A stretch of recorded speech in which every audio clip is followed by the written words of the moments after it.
Shalom, Bapak Ibu Saudaraku kekasih. Di masa-masa sulit ini kita harus semakin mendekat dan melekat kepada Tuhan.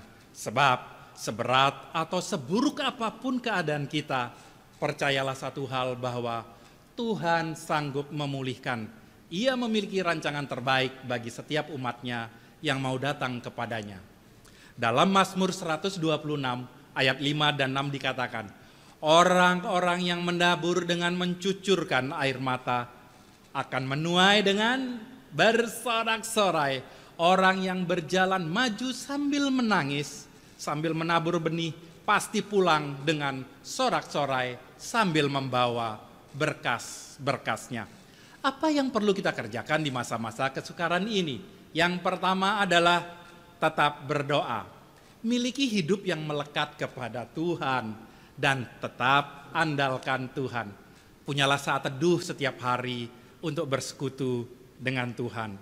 Bukan hanya meminta dan memohon saja, tetapi juga mendengar suara Tuhan, mengandalkan Tuhan di semua area kehidupan kita.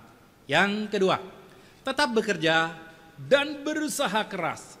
Kerjakan yang terbaik yang Tuhan percayakan kepada kita. Usahakan yang ada padamu dan maksimalkan potensi yang Anda miliki.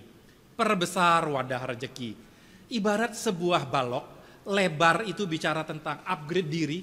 Berinvestasilah kepada diri sendiri. Istilah kerennya investasi leher ke atas. Anthony Robbins mengatakan continuous and never ending improvement. Panjang bicara tentang networking. Jaringan, perluas jaringan pertemanan kita. Saking pentingnya pertemanan menentukan kesuksesan kita. Ada ungkapan yang mengatakan, tunjukkan 5 orang terdekatmu dan aku akan tahu masa depanmu. Carilah pergaulan yang mendekatkan kepada impianmu. Tinggi bicara hubungan pribadi dengan Tuhan. Semakin tinggi artinya semakin dekat diri kita dengan Tuhan. Maka volume balok tersebut semakin besar. Seperti itulah ketika kita ingin memperbesar wadah rezeki kita. Upgrade diri, perluas networking, pererat hubungan dengan Tuhan kita. Yang ketiga, tetap menabur. Alkitab mencatat salah satu cara untuk mengelola berkat Tuhan adalah menabur benih. Sama seperti seorang petani yang harus menyisihkan sebagian hasil panen yang diperolehnya untuk kemudian ditabur kembali sebagai benih. Kita pun perlu menyisihkan sebagian berkat yang kita peroleh untuk kemudian ditabur kembali sebagai persembahan Tuhan. Kadang kita khawatir ya saat ingin menabur, karena dunia mengajarkan cara untuk melipat gandakan harta atau apapun yang kita miliki adalah dengan cara menyimpannya. Hal ini sungguh berbeda dengan apa yang Alkitab ajarkan. Prinsip menabur tidak akan membuat Anda kekurangan, tapi justru itu adalah awal untuk mengalami hidup yang berkecukupan, malah bakal berkelimpahan. Untuk bisa menjadi saluran berkat bagi saudara kita yang lain. Satu hari saya menjaga tukang yang sedang bekerja di sebuah gedung sejak jam 9 pagi. Sebelum saya ditinggal sendiri, saya diberi uang 100.000 untuk makan siang. Waduh, sayang ya belanja untuk makan siang 100.000. Jangan dibelanjain, ntar dibawa pulang saja, makannya di rumah. Setelah saya mendapatkan berkat 100.000 itu saya WA teman saya, teman akrab. Saya dapat berkat nih 100.000. Yuk besok saya undang ke rumah makan mie instan. Ya, jadi sore saya beli mie instan. Keesokan harinya dengan dimasakin istri, kami bertiga menikmati mie instan tersebut lengkap plus telur dan sayur.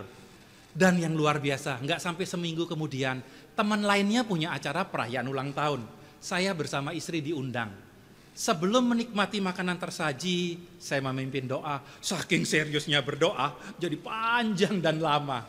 Dan Bapak Ibu Saudaraku kekasih, tahu nggak apa yang terjadi? Hal yang luar biasa. Menjelang pulang, saya diberi amplop persembahan kasih dari yang punya hajat.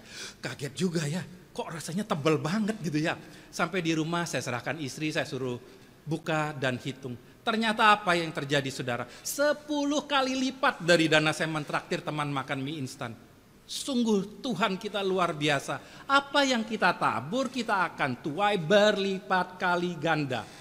Kalau kita bicara menabur dan menuai, itu adalah hukumnya Tuhan yang tidak terbantahkan. Menabur itu seperti riak yang tak berujung.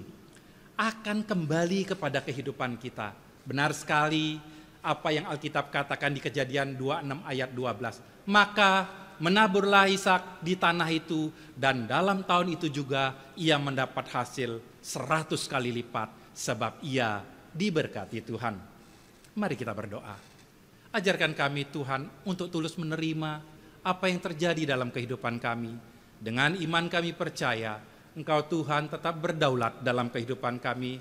Karena penyediaan dan penyertaan-Mu sempurna, aku percaya Engkau sumber segala berkat dan mencukupi segala keperluan kami. Menembuhkan benih yang kami tabur dalam ladang-Mu ya Tuhan. Lipat gandakan dan jadikan berbuah banyak. Dalam nama Tuhan Yesus kami sudah berdoa dan mengucap syukur.